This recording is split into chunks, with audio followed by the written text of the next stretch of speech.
meditar nas palavras que se encontram no livro de Marcos, por gentileza, o Evangelho de Marcos. E antes de nós abrirmos as Santas Escrituras para meditarmos no texto sagrado, eu gostaria de lembrá-los da importância de nós continuarmos fazendo o nosso evangelismo, pregando a palavra de Deus na nossa região.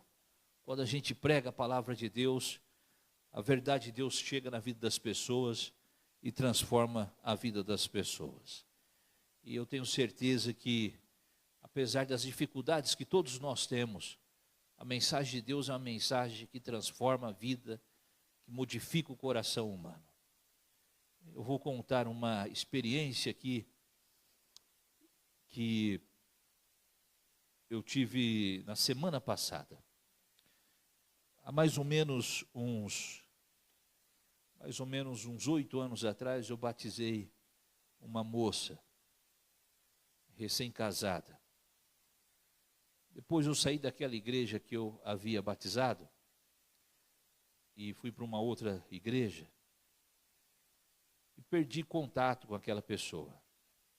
Mas hoje, através das redes sociais, a gente fica sabendo da vida de todo mundo. A gente fica sabendo da vida das pessoas através da rede. Um dia, observando a rede social, eu percebi que ela postava algumas fotos na rede social que demonstravam que ela tinha saído da fé religiosa, que não estava mais seguindo o Senhor. E eu entristeci com aquilo. Liguei para o líder religioso, na época, que era o líder atual, que tinha me substituído, para ele fazer uma visita, conversar com aquela família, porque eu que havia dado estudo bíblico para aquela família e havia batizado aquela família. E aí, ele foi, mas não houve possibilidade dela retornar. Quando foi semana passada, antes do nosso evangelismo, eu estava pregando lá na igreja do Jardim do Estádio. Qual foi a minha surpresa? Quando eu chego na igreja, alguém fala lá na porta para mim assim: pastor, tem um casal aí que veio, que precisa conversar contigo.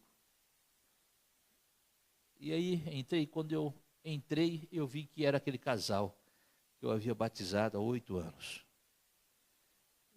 E ela chorou o culto inteiro. Quando terminou o culto, ficamos ali conversando um pouco. Ela falou: pastor, eu preciso retornar à igreja. Minha família, depois que eu saí, minha família está totalmente destruída. Os nossos planos, os nossos sonhos. Orei com ela e falei para ela: então retorne à casa do Senhor. Aí, oramos, fui para casa. Passou aquela noite, na noite seguinte, por volta de umas 3 horas da manhã, meu telefone começa a tocar insistentemente, uma ligação atrás da outra. Eu demoro para pegar no sono, mas depois para acordar não é fácil, ainda mais de madrugada. E o telefone, só eu deixei assim do lado assim da cama, e só vi aquele treme-treme ali e tal, e eu ouvi aquele treme-treme de longe e tal, mas continuava dormindo. Uma ligação, 2 ligações. De repente, aí eu acordei, não teve jeito. Quando eu olhei, tinha umas 6 ligações dela, umas 3 horas da manhã. Aí eu peguei, olhei, lavei o rosto, falei: mas será que eu estou vendo coisa? Será que é ela mesmo? Olhei e realmente era a ligação dela. Peguei e falei: vou esperar uns 5 minutos para ver se ela me liga de volta. Se não me ligar, eu vou retornar. Não demorou 2 minutos, o telefone toca de novo. E era ela. Quando eu atendi, era o marido dela. O telefone dela, mas era o marido dela falando. E falou assim: pastor, minha esposa está possuída. está numa situação aqui, drástica, aqui, 3 horas da manhã, uma gritaria dentro do apartamento. Preciso que o senhor venha aqui, porque a situação dela está drástica. E fomos, e aí quando ali estávamos, oramos ao Senhor. E naquele momento, o inimigo saiu pela graça de Deus. Quando uma pessoa é de Cristo, ainda que ela saia dos caminhos do Senhor, ela nunca deixa de ser do Senhor. Porque onde abundou o pecado, superabundou a graça de Deus. Superabundou. E fiquei muito feliz que hoje recebi a notícia que ela foi à igreja. E louvo o nome de Deus por isso. Quando a gente prega a mensagem de Deus, a gente lança a semente, não significa que a pessoa permanecerá nos caminhos. Pode ser que por cargas d'água, pelos problemas, pelas dificuldades da vida, a pessoa acaba deixando a fé pelas desmotivações, por causa das encrencas, por causa das decepções que tem na religião, das dificuldades, as mágoas. Mas quando lança a semente do Evangelho, aquela pessoa nunca mais deixa de ter a semente no coração. Mais cedo ou mais tarde, aquela semente germina novamente. Mais cedo ou mais tarde, aquela semente vira um pequeno arbusto, começa a crescer, se desenvolver, dar frutos pela graça de Deus. A mensagem de Deus é isso, é diferente de qualquer outra mensagem.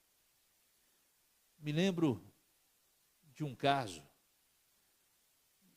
de um jovem que deixou a fé religiosa, criado dentro dos caminhos do Senhor, educado nos caminhos do Senhor, apresentado à igreja quando bebê, como é quando atingiu a juventude, não quis mais saber, passou despercebido, igreja para esse sujeito. Um dia a mãe chegou para mim e falou: pastor, eu ando desesperada porque não eduquei os meus filhos, e principalmente fulano de tal, que era um dos filhos dela, para que vivesse daquele jeito. E eu falei para ela: o que a senhora tem feito? Eu tenho só orado, só orado. Eu falei: você sabe o que é a oração? A oração é a água que precisa cair na semente, que está no coração dele. É a água que vai germinar, que vai ajudar a dar força. Então continue aguando, continue orando, porque uma hora essa semente vai germinar.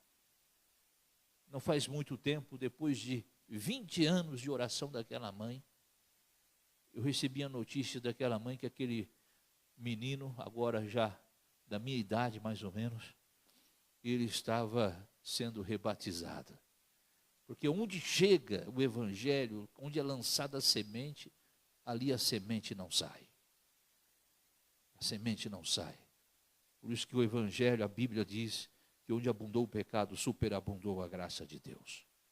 Nós vamos abrir a palavra de Deus então. Em Marcos capítulo 16, Marcos capítulo 16, o versículo 16, Marcos 16, verso 16. Olha o que diz as Santas Escrituras.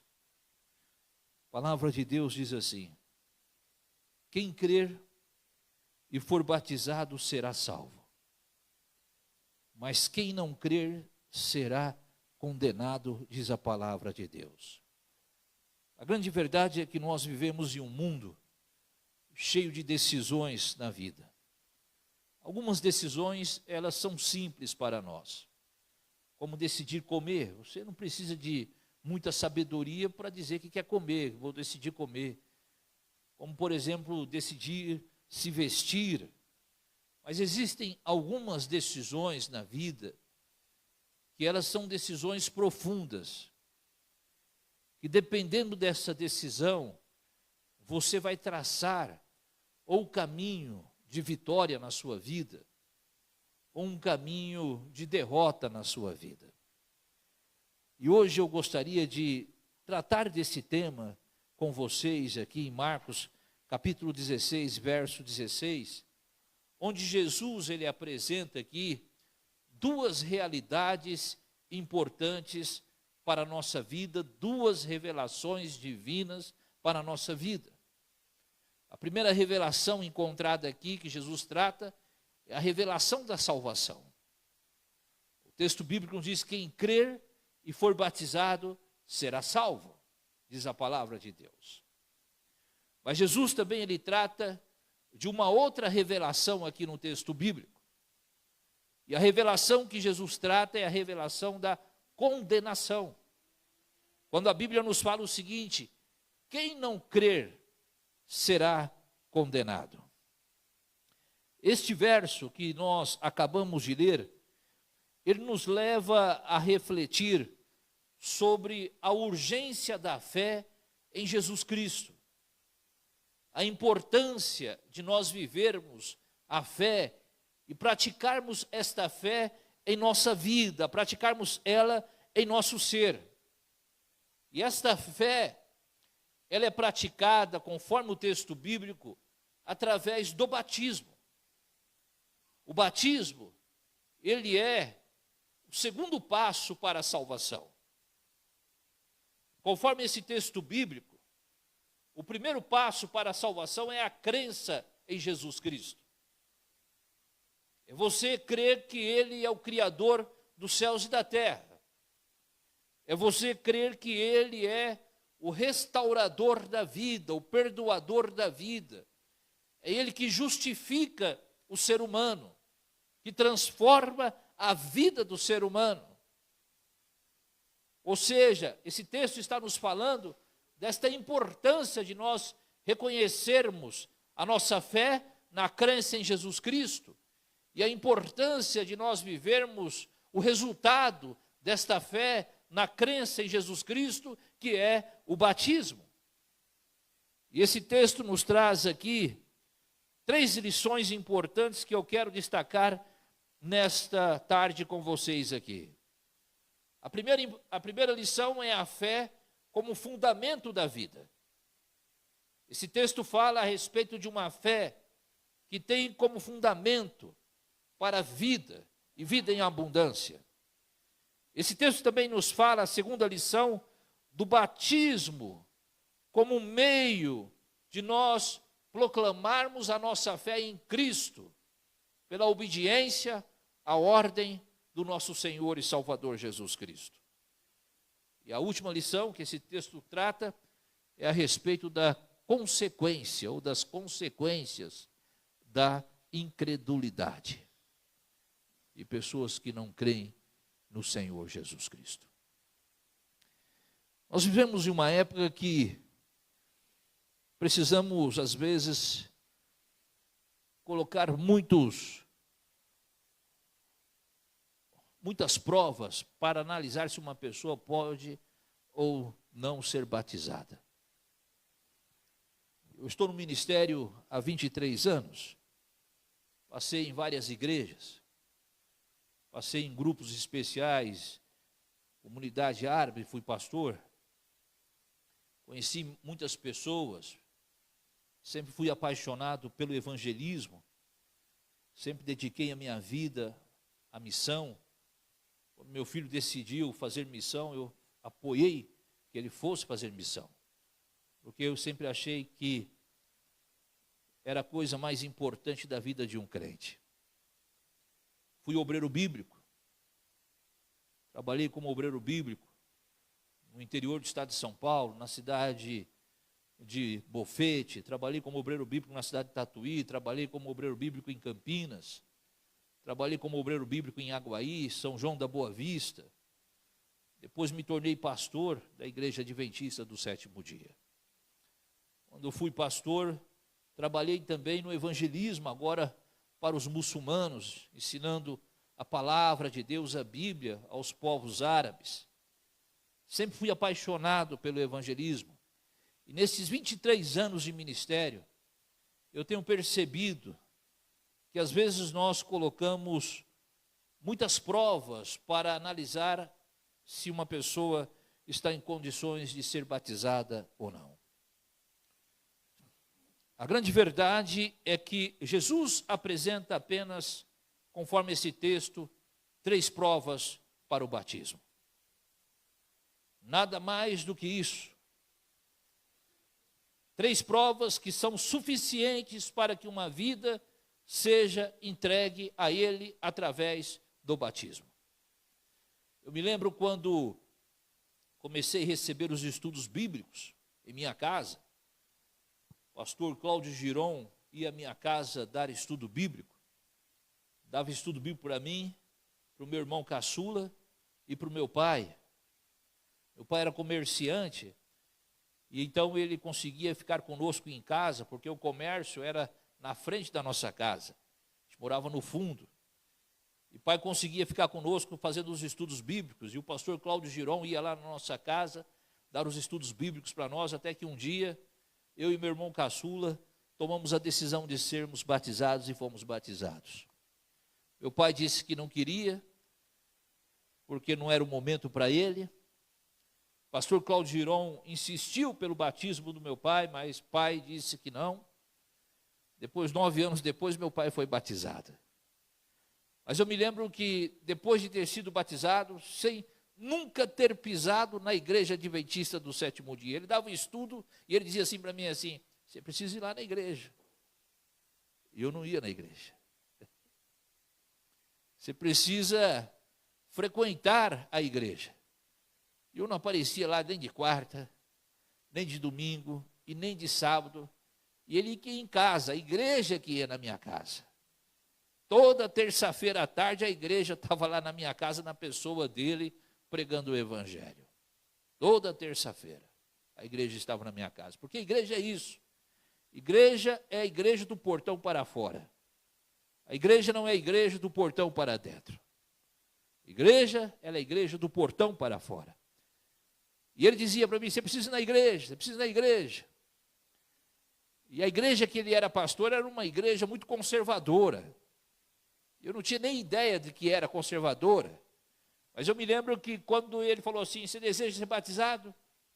Eu falei, eu quero ser batizado. Perguntou para o meu irmão caçula, você deseja ser batizado? Ele falou, eu também quero ser batizado. Aí ele foi embora com a ficha preenchida. Na terça seguinte ele voltou. Eu falei, quando vai ser o batismo, pastor? Que ele não tinha dado a data ainda. Ele falou, olha, eu estou enfrentando um problema lá na igreja. Porque o seguinte, vocês não aparecem lá na igreja. O pessoal nem sabe quem vocês são. Então vocês não podem. Eles estão dizendo que não dá para ser batizado. Você tem que ir lá para mostrar a cara para eles. Aí eu falei, então eu vou, esse é o motivo para eu ser batizado. Eu vou lá. Um sábado de manhã, peguei, me arrumei com meu irmão e fomos para a igreja. A primeira vez que fomos pisar na igreja. E fui bem arrumado. Coloquei um tênis, uma bermuda, uma camiseta. Meu irmão a mesma coisa. Eu tinha um corte de cabelo chamado Dark. Já ouviram falar desse corte? Dark é o seguinte, você raspava aqui do lado, ficava com um rabinho aqui atrás. Já lembra desse corte? Ficava um negocinho assim, uma tirinha assim. E eu fui desse jeito. E eu percebi que o pastor estava enrolando para me apresentar para a igreja. Porque a condição não era favorável a ele, coitado. Ele estava enrolando para me apresentar. Eu sentado lá de bermuda, ninguém me conhecia. Até que o pastor Cláudio Girão tomou coragem, me chamou lá na frente, eu de bermudão. Me chamou meu irmão de bermuda, eu com aquele cabelo dark. E ele falou assim, esse aqui é João Cláudio, que eu dou estudo bíblico, faço estudo bíblico com ele já há 3 meses. Ele está vindo à igreja pela primeira vez e nós estamos marcando o batismo dele para o sábado seguinte. E aí o povo ficaram assim meio assustados e ele falou assim para mim, assim, você quer falar alguma coisa? Eu falei, não, era tímido, não quero falar nada. E só disse o seguinte, ele perguntou, você está feliz? Eu falei, estou feliz, quero muito ser batizado. No sábado seguinte eu estava lá na igreja para ser batizado com a mesma roupa que eu tinha ido no sábado passado. E fui batizado. Eu não sei o que se passou entre ele e a liderança lá da igreja. Só sei que fui batizado. E desse batismo, meu e do meu irmão, hoje, eu sou pastor da Igreja Adventista do Sétimo Dia. Desse batismo, meu e do meu irmão, hoje, ele é gerente da Casa Publicadora Brasileira. Gerente da Casa Publicadora Brasileira. Desse batismo, meu pai e minha mãe foram batizados. Meus irmãos foram batizados. Aliás, o único que não foi batizado foi meu irmão mais velho, que faleceu, mas aceitou Jesus antes do seu falecimento, meia hora antes. Meus sobrinhos, todos são batizados. Meus sobrinhos netos estudam na escola adventista. Minha família hoje é uma família adventista, porque não fizeram acepção da minha pessoa. Não me julgaram. Hoje eu não estou pregando de bermuda. Por quê? Porque a verdade de Deus é um processo na vida das pessoas. É um processo. Se passaram aí já quase 30 anos desse episódio. Mas a verdade de Deus é assim. Meu pai foi batizado 9 anos depois, saiu dessa cidade onde nós havíamos sido batizados, foi para o interior do estado de São Paulo, e lá no interior não existia a Igreja Adventista do Sétimo Dia, e você sabe quem estava lá ajudando a construir uma igreja adventista do sétimo dia, sem ser adventista do sétimo dia? O meu pai. Não existia igreja adventista. Eu não gosto de contar essas coisas, dificilmente conto. Mas meu pai doou o terreno para a construção da igreja adventista na cidade de Conchas. E não era adventista do sétimo dia. Depois que construiu a igreja da cidade de Conchas, a Casa Publicadora, meu irmão era já gerente, conseguiu uma doação pela Casa Publicadora, que construiu a igreja do alicerce até a última pintura da igreja. Aí meu pai foi batizado na Igreja Adventista do Sétimo Dia. Isso é bênção de Deus na vida das pessoas. As coisas que Deus faz, que a gente não consegue entender o amor e como Deus age na vida das pessoas. Provavelmente, se tivesse me proibido de ser batizado, hoje minha história seria outra. Provavelmente. Mas Deus age assim. E sirvo a igreja. Não precisaria estar servindo a igreja. Poderia estar fazendo qualquer outra coisa na vida. Mas escolhi ser um pregador da palavra do Senhor. Da palavra de Deus. Por quê? Porque um dia o Evangelho tocou na minha vida. Eu estou muito feliz que você está sendo batizada. E eu não vejo a hora de você ser batizado. Entregar a sua vida e toda a sua família. Para que vocês sejam luzes na vida da família de vocês. É assim que é o Evangelho. Eu fiz 25 anos de casado, esses dias atrás. E quem fez o meu casamento foi o pastor que me batizou. Ele veio aqui na igreja Jardim do Estádio. Convidei para ele para estar aqui no nosso distrito. E ele veio aí na igreja Jardim do Estádio dar a bênção dos 25 anos. E ele teve o prazer. De olhar para a minha família e ver que a minha família cresceu na fé.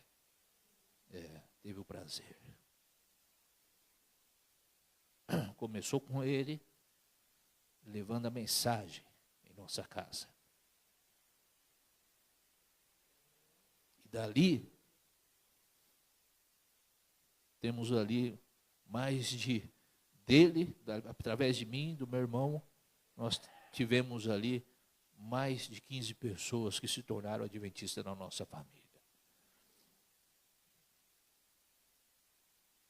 Isso é o Evangelho na vida das pessoas. E ele viu isso lá. E eu tive o prazer de falar, olha, o senhor ia em casa, dava estudo para mim, para o meu irmão, para o meu pai, e hoje todos aqui são adventistas do sétimo dia, pai, mãe, filhos, netos, meus filhos, todos são adventistas do sétimo dia, porque um dia o Senhor levou a mensagem de Deus em nossa casa. Então, não existe nada mais belo do que pregar o Evangelho do Senhor Jesus Cristo. Eu não gosto de chorar, pega um lenço aí para mim, por gentileza. Vocês não precisam, vai lá, Luiz, pegar um papel para mim, por gentileza. Vocês não precisam fazer isso comigo, eu ficar chorando aqui, ninguém pega o lenço. Mas aí é o seguinte, o Luiz foi lá buscar, Mas eu fico emocionado porque foi a melhor coisa que aconteceu na nossa vida, foi quando chegou o Evangelho. Quando o Evangelho chega, o Evangelho transforma. E vocês também têm histórias do Evangelho que chegou na vida de vocês. Histórias maravilhosas. Veja a importância da fé, do poder de Deus.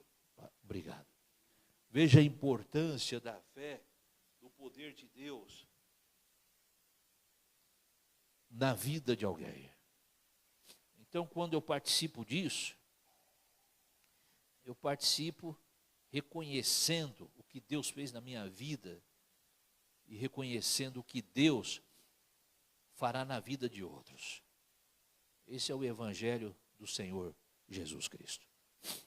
Diante de tudo isso, eu quero apresentar a vocês estas verdades contidas nesse texto bíblico. Primeiro, esse texto está nos dizendo que a fé é o primeiro passo para a salvação. Não existe possibilidade de ter salvação sem ter fé em Jesus Cristo. A fé é mais do que uma crença intelectual. A fé não é uma coisa racional, uma questão intelectual. A fé é algo em que nós estamos confiando em nosso coração que não há nada além de Jesus Cristo como Senhor da nossa vida. Não há nada além de Jesus Cristo como Senhor da nossa vida. Não é por menos que em Hebreus capítulo 11, o versículo 6, a Bíblia nos diz que sem fé é impossível qualquer ser humano agradar a Deus. Se você não crê em Jesus Cristo, não existe possibilidade de você agradar a Deus. O que a Bíblia está nos dizendo aqui é que a salvação, ela começa na nossa vida quando nós reconhecemos que nós somos pecadores, reconhecemos que necessitamos da graça de Deus, reconhecemos que necessitamos do amor de Deus e reconhecemos que Jesus é o Senhor da nossa vida. A fé é esse processo de você enfrentar família para entregar a vida a Cristo. A fé é esse processo de você enfrentar pessoas que são contra o seu batismo. A fé é esse processo de você enfrentar os obstáculos existentes para entregar a vida ao Senhor. A fé é você deixar todas as coisas para trás para viver com Cristo, sabendo que você pode ser prejudicado, sabendo que as pessoas não entenderão a sua decisão, sabendo que você pode perder amigos por causa da sua decisão, pessoas que não vão querer mais se relacionar contigo, mas você colocou Jesus em primeiro lugar na sua vida, e agora Cristo, como aquele que é o primeiro lugar da sua vida, ele se tornou o Senhor da sua vida. A fé é isso. É você enfrentar qualquer obstáculo para viver uma vida ao lado do Salvador. Então, o batismo, por exemplo, ele leva à salvação. Mas uma pessoa sem fé, ela não pode ter a salvação. Uma pessoa sem batismo, ela pode ter a salvação, porque ela teve fé. Muitas pessoas que nunca foram batizadas, nunca passaram pelo batismo nas águas, que não tiveram a oportunidade de receber uma mensagem de Deus em seus lares, em suas casas, em muitos lugares do mundo. Mas elas tiveram tanta fé em Deus, que elas serão salvas porque creram em Deus. Por isso que a Bíblia fala que lá no céu, nós vamos, a revelação nos diz que lá no céu, nós vamos ter muitas surpresas. Gente que vai guardar o sábado pela primeira vez, quando estiver com o Senhor Jesus Cristo. Que nunca guardou o sábado, porque lá no céu nós vamos ter católicos. Lá no céu nós vamos ter batistas.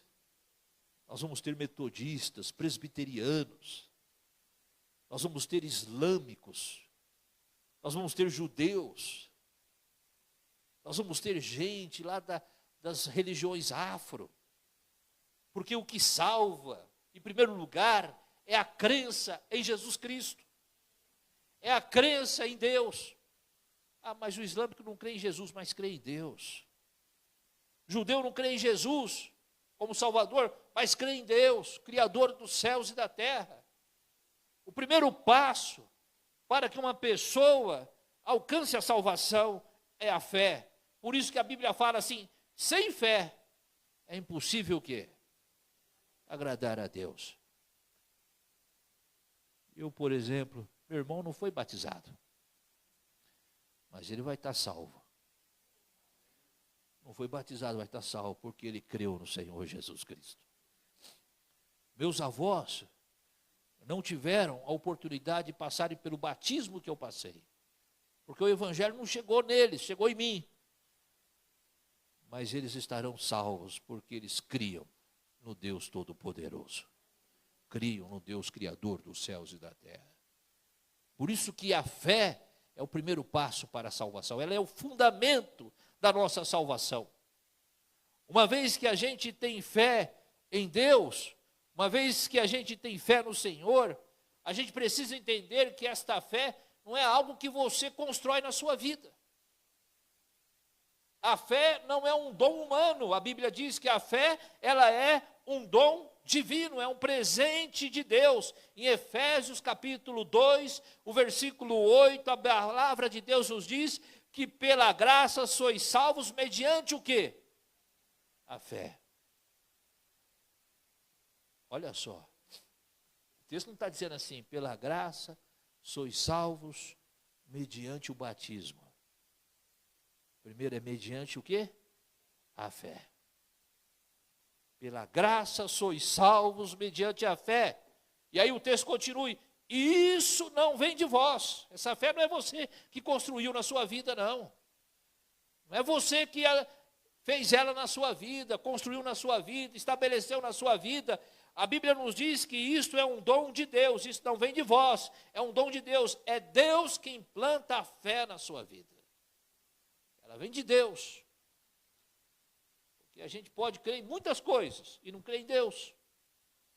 Mas quando Deus chega com a sua mensagem poderosa na sua vida, a gente recebe esse presente do Senhor que é a fé. Quando eu fui pastor da comunidade árabe aberta, frequentava uma jovem senhora a comunidade. Ela não era árabe nem descendente, ela era brasileira nata. Porém, o esposo dela, ele era descendente de árabe, só que ele era ateu. E ela, adventista do sétimo dia. Esse sujeito, ele era correspondente da Folha de São Paulo para o mundo árabe, para o Oriente Médio.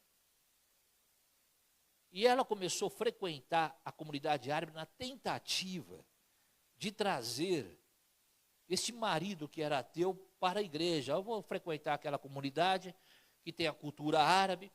De repente ele goste daquele local, familiarize com aquele local, que vai falar da cultura dele, vai ter costumes da cultura dele. E aí, quem sabe, ele começa a frequentar ali também junto comigo, porque não pisava em igreja adventista. Só que ela nunca tinha conseguido trazê-lo para a igreja. Ele vinha, parava o carro lá na Vila Mariana, parava o carro na frente da comunidade árabe, ela descia com 2 crianças, 2 meninas, pequenininhas, assistia o culto. Quando dava por volta de 1h, 1h30, aparecia lá na frente novamente, ela entrava no carro e ia embora para casa. Só ia de sábado. Ele nunca tinha entrado. Uma vez eu fiquei lá na porta esperando ela chegar da igreja para cumprimentar o sujeito, para ver se convidá-lo para entrar. E aí, quando ele chegou com o carro, ele parou o carro, ela desceu, eu me aproximei dela, cumprimentei, e ela falou: pastor, esse é meu esposo. Aí falei uma frase árabe com ele, dando as boas-vindas. Ele respondeu, escrevi artigos para a Folha de São Paulo, cara muito inteligente, sujeito muito inteligente. Aí eu falei: vamos entrar. Yala, em árabe, yala. E aí ele pegou, ele falou assim para mim, assim em árabe: shukra, shukra, Habib, obrigado. E foi embora. Aí, um dia ela chegou e falou assim para mim, assim, ele era ateu. Um dia ela chegou e falou assim para mim, assim: pastor, olhe pelo meu esposo, que aquele dia ela veio de táxi. Olha para o meu esposo, ele está com uma dor nas costas, passou a noite acordado. Não conseguiu trazer, peguei um táxi. Olhe por ele, eu vou orar. Aí eu falei para ela: vai no médico ver o que é. À tarde ele foi para o médico, foi lá no Sírio Libanês. Família tinha dinheiro, recursos, hospital bom. Ele foi para o Sírio. Quando chegou lá, começaram a fazer os exames médicos, já não saiu mais. Já ficou no Sírio. Aí ela me liga, fala: meu esposo ficou internado, pastor, veio fazer os exames, o porquê da dor nas costas, ficou internado. Minha pergunta é: teve algum infarto? Porque tem dor nas costas que é uma irradiação do infarto, que dói nas costas também. Às vezes não dói no peito, dói nas costas. E ela falou: não, pastor, o caso dele é grave, mas ainda não conversei com o médico, só falou que o caso é grave, precisa ficar internado. Peguei, desliguei o telefone. No outro dia, no domingo, fui lá visitá-lo no hospital que ela tinha pedido. Cheguei no hospital para visitar. Me lembro que eu me aproximei dele. Jamil Haddad, o nome dele, correspondente da Folha de São Paulo. Olá, professor Jamil. Ele me cumprimentou: está tudo bem, obrigado pela visita. Muito educado, muito obrigado pela visita. Mas daqui a pouco eu estou voltando para casa, eles me deram um remédio, a dor passou. Ah, que bom. Saí, fiz uma oração com ele, fui para uma antessala conversando com ela. Ele falou: não, ele não sabe, mas ele está com um tumor no pulmão e já está irradiado na coluna dele. Não tem mais o que fazer. Caso gravíssimo. E eu falei: ele já sabe? Não, não sabe. Não demorou muito, os médicos chegaram.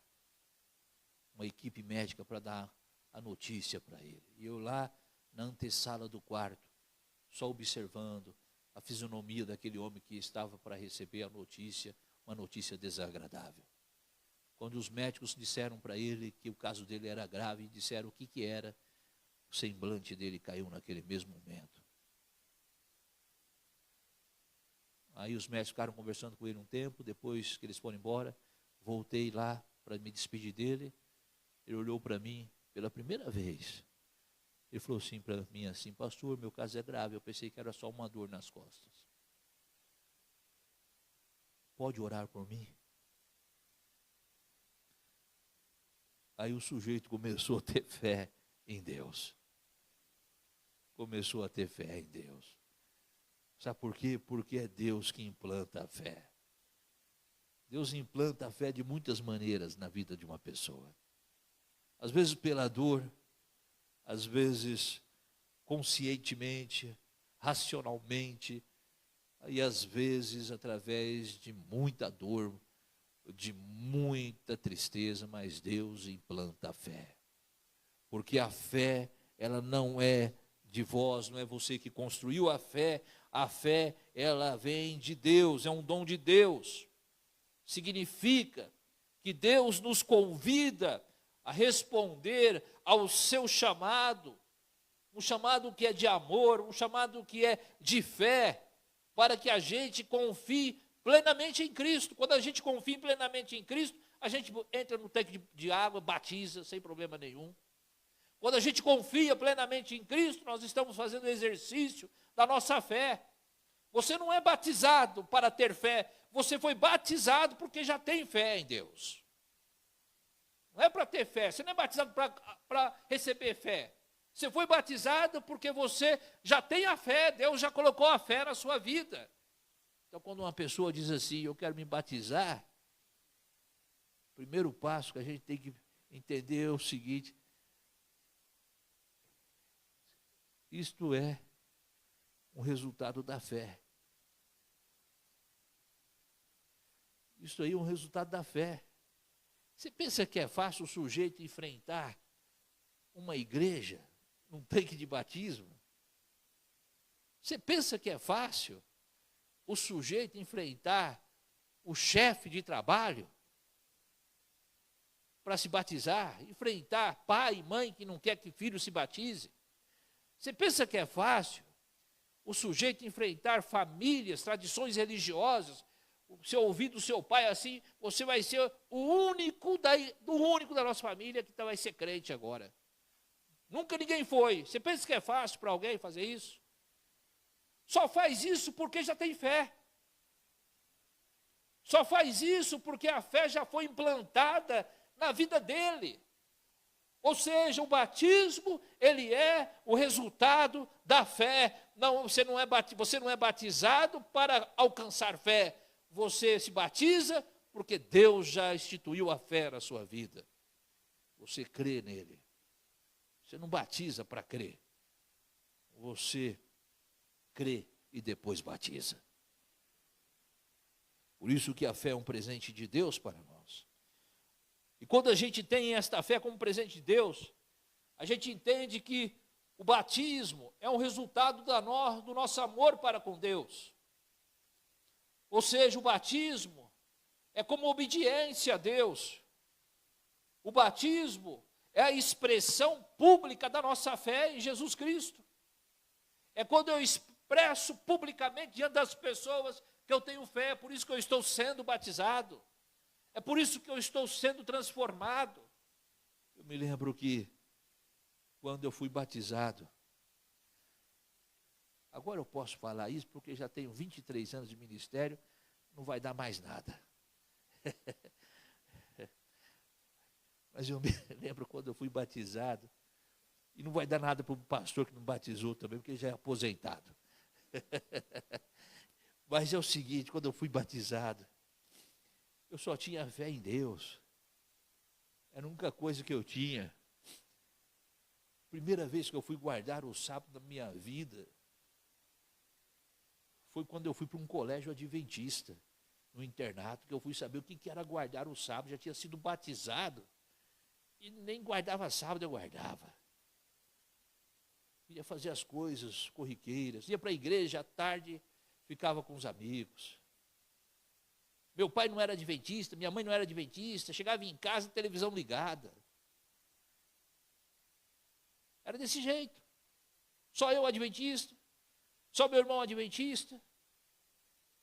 Mas Deus foi tendo paciência para conosco. E de repente, Deus foi transformando o coração da gente, de tal maneira que a gente começou a ver coisas preciosas de Deus que antes a gente não enxergava.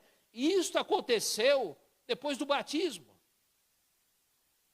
Porque o batismo não é o final de todas as coisas. O batismo é o começo de todas as coisas.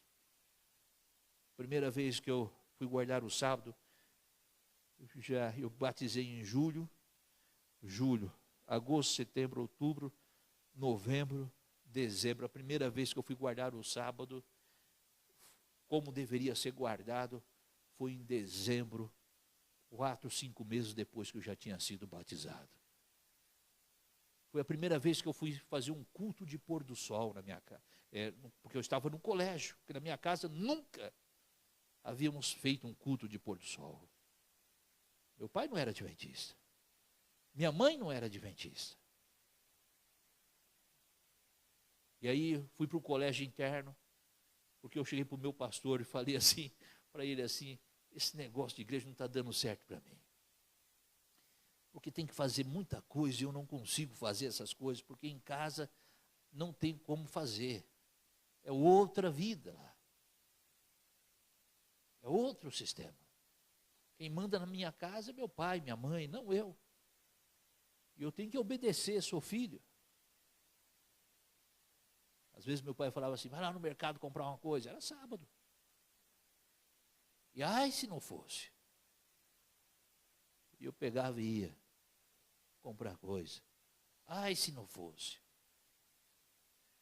E aí, fui para o pastor, cheguei para o pastor Cláudio e falei, pastor, tira o meu nome da igreja que eu não quero mais. Ele falou, não. Ele falou, alguém está sabendo? Falei, ninguém, só eu. Ele falou, então fica quieto, não abra a boca para ninguém e continua na fé. Pastor, gente boa, teve paciência.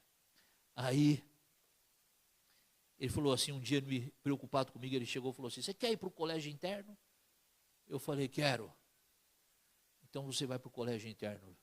Ligou no colégio interno no IASP, em Hortolândia, me conseguiu uma vaga para ser aluno bolsista lá. E fui. Foi a primeira vez na minha vida que eu fui participar de um culto de pôr do sol. Nunca tinha participado. Foi a primeira vez na minha vida que eu passei um sábado sem ouvir uma televisão. Porque não tinha. Lá é colégio. Foi a primeira vez na minha vida, depois de 5 meses de batismo, que eu tive a possibilidade de ir por culto, tranquilo e calmo, sem pensar que deveria voltar para casa, e chegar em casa, e ali era outro sistema daquilo que se pregava na igreja. Por quê? Porque vida religiosa é um processo. E hoje, pela graça de Deus, coloquei uma câmera lá na casa do meu pai. E eu fico investigando o que meu pai e minha mãe estão fazendo agora. Eles pediram, coloca uma câmera de segurança aqui, que a gente já está velhos. E coloquei. Aí hoje, de manhã, eu olhei assim, uma câmera está na sala, olhei assim, estava meu pai, com 94 anos, sentado, não vai à igreja porque está muito cansado para ficar indo para lá e para cá, tem que ter gente para levá-lo, minha mãe não dirige. Aí ele sentado, com 94 anos, e lendo a Bíblia, a palavra de Deus, sábado de manhã, na casa dele.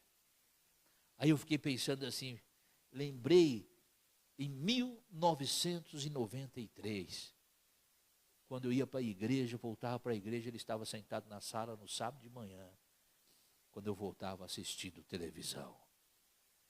E aí ficava o dia. Olhei televisão, pela câmera, televisão desligada, e ele sentado com a Bíblia aberta, lendo a palavra de Deus. Processo. Processo. Significa que a gente tem que ter piedade daqueles que são batizados. Porque lá na frente eles serão como vocês esperam que eles sejam. A vida é uma vida de transformação. Então, o batismo ele é a expressão dessa fé. Além disso, o batismo ele é um ato de obediência. Jesus ordenou o batismo em Mateus 28.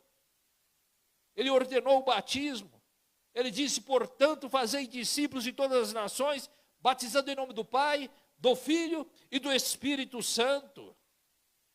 O batismo, lembre-se disso, é um passo de fé que demonstra, Charlene, a sua submissão a Deus, não à igreja, não às pessoas, mas demonstra a sua submissão ao Criador, a Deus.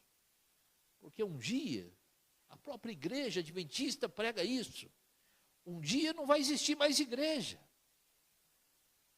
Um dia não vai existir mais pessoas se reunindo para proclamar, para pregar e para viver uma liberdade religiosa.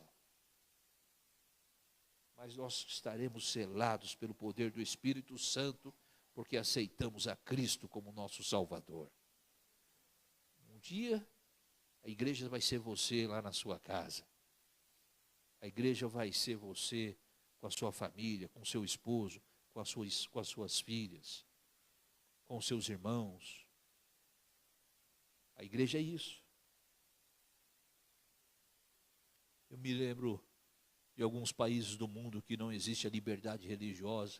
A gente é privilegiado de estarmos aqui cultuando a Deus. Tem países no mundo que é proibido se reunir o cristianismo para pregar, para adorar a Deus. Sabe onde esses cristãos se reúnem?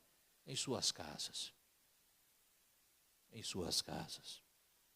Lá não tem pastor, lá não tem obreiro bíblico, missionário, lá não tem ancião de igreja, lá não tem líder do Ministério da Mulher, lá não tem diretor de escola sabatina, lá não tem nada disso. Lá é o seguinte, você acorda de manhã, no sábado reúne a sua família e você louva a Deus, você e sua família, em sua casa. E tem que louvar baixo, porque se o vizinho ouvir te denunciar, você é preso. Você é preso, e em alguns países você é condenado à morte. Nós temos a liberdade religiosa. Veja o que é a igreja. A igreja não é isso aqui só não. Igreja é muito mais do que isso. Igreja não se limita a um ambiente de 4 paredes. Igreja pode ser em qualquer lugar onde você esteja. Deus disse para Moisés, tira suas sandálias, porque a terra onde estás é terra santa. Deus fez do deserto uma catedral, porque ele estava presente naquele local. O deserto virou uma catedral do Senhor. A igreja aqui vira uma catedral quando Deus está presente. O trabalho vira uma catedral quando Deus está presente. A família vira uma catedral quando Deus está presente. Igreja é onde está a presença do Senhor. Onde está a presença do Senhor. A última lição que eu quero deixar com vocês, é sobre a incredulidade. A Bíblia nos fala aqui nesse texto que a incredulidade nos leva à separação eterna de Deus. Diz o texto bíblico que aqueles que não creem, eles serão condenados, diz a palavra do Senhor. Veja que a Bíblia não fala aqueles que não batizam, é aqueles que não creem. Porque o primeiro passo para o batismo é crer. Ou seja, se você não crê, você será condenado. Diz a palavra de Deus. O texto bíblico fala, aquele que crê e for batizado será salvo, mas aquele que não crê será o quê? Condenado. A incredulidade leva à condenação eterna. Jesus, ele afirmou aqui claramente que aquele que não crê, ele tem a perdição. Ele tem a perdição. Incredulidade, querida igreja, não é apenas rejeitar uma ideia. Incredulidade é recusar a graça de Deus. É recusar a graça do Senhor. Por isso que em São João, capítulo 3, o versículo 18, a Bíblia nos diz assim, quem nele crê, não é o quê? Condenado, diz a palavra. Mas quem não crê, já o quê? Já está condenado. Quem, diz a Bíblia, quem nele crê, não é condenado. mas aquele que não crê em Jesus já está condenado. São João 3, verso 18. A incredulidade, a Bíblia nos ensina que é uma escolha nossa. Você escolhe, crê ou não crê? A gente que escolhe. Crê ou não crê? A incredulidade é uma escolha. Deus, Ele jamais vai forçar você, Charlene, a crer nele. Ele não força ninguém a crer nele. Deus não força. Ele oferece para nós. Ele oferece a salvação. E Ele oferece de forma gratuita ao ser humano. Mas a decisão, ela depende de você. A decisão depende de mim. De aceitar ou rejeitar. Tinha um pastor que quando eu iniciei meu ministério, eu saía com ele para dar estudo bíblico. Era auxiliar dele na cidade de São João da Boa Vista. Pastor Erwin, conheceram o pastor Erwin Voller? Pastor Erwin Voller já está aposentado, morando em Socorro agora. E eu saía, era início de ministério, eu saía para dar estudo bíblico para ele. Com ele, aliás, e eu me lembro que às vezes ele dizia assim, eu ficava quieto, estava aprendendo, só ouvindo ele dando estudo bíblico. E aí ele dizia assim para o estudante da Bíblia, ele falou, você tem duas escolhas a fazer. Ou você escolhe uma, tem duas posições, ou você escolhe uma, ou você escolhe outra. Água ou fogo? Ele falava. Se você quer água, é o batismo. Se você quer fogo, é a condenação eterna. Você tem duas escolhas, ele dizia. Qual que você quer? Água ou fogo? Jesus disse isso. Aquele que crê em mim, jamais será condenado. Aquele que não crê, já está condenado. Ele falou. Já está condenado. Diz a palavra de Deus. Agora, a decisão é sua. Aceitar ou rejeitar. Pense nisso. Pensamos nisso. E eu quero concluir conclamando você a entender esse texto como a decisão mais importante da sua vida. A decisão de você crer ou não crer em Jesus Cristo. De viver para Ele ou não viver para Ele. De demonstrar o seu amor por Ele através da fé ou não demonstrar o seu amor por Ele. Pense nisso. Aqui nós temos um chamado de Jesus. Me lembro como se fosse hoje o dia que meu pai e minha mãe se batizaram. Ano de 1999. Dia 13 de novembro de 1999. Eu casei no dia 14 de novembro de 1999. Meus pais se batizaram no dia 13. No dia do batismo do meu pai e da minha mãe, eu estava lá presente. Quando terminou o batismo, o pastor Valdir Lucas, que estava batizando os meus pais, pegou o microfone, entregou na mão do meu pai e falou assim, ele tem um testemunho que quer dar aqui. Eu estava lá assistindo o batismo. Ele falou assim, meu filho casa amanhã. E o presente que eu combinei com Deus, que daria para ele no dia do casamento, é o batismo meu e da minha mulher. E eles se batizaram no dia 13 de novembro. No dia 14 de novembro nós estávamos viajando para o casamento, que seria na parte da tarde. Bênção de Deus. Foi o melhor presente que eu recebi de casamento. O melhor de todos. Batismo do meu pai e o batismo da minha mãe. Que Deus abençoe vocês. Que a graça de Deus esteja com vocês hoje e sempre. Que o Senhor os abençoe e os guarde. e que possamos tirar lições preciosas desse texto para a nossa vida. É o nosso desejo e a nossa oração. Amém.